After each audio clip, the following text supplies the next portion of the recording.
आजकाल सगळ्यात मोठं दुःख म्हणजे डोळ्यासमोर आपला गॅस संपलेला आणि दुसरा बुक न झालेला, बुक होऊ नये, आपल्याला न मिळालेला.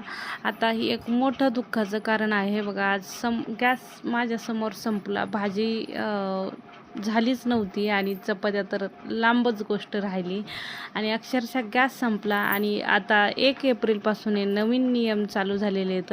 मग नंतर कसंबसं जेवण बनवलं, दुसऱ्याची टाकी आणून थोडा वेळ. आणि मग 1 तारखेपासून आहे ना लॉकडाऊन येणार आहे आणि टाक्या मिळणार नाहीत.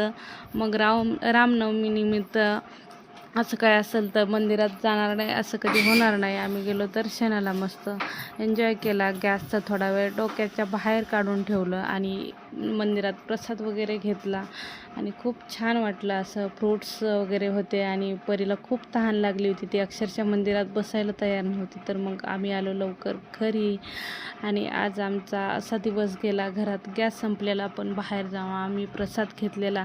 पण 1 तारखेपासूनचं टेन्शन खूप मोठं आहे, भयानक आहे. लॉकडाऊन लागणार गॅसचं म्हणजे हा खूप सगळ्यांसाठीच प्रसंग खूप कठीण असणार आहे. तर मग घ्या काळजी. बाय.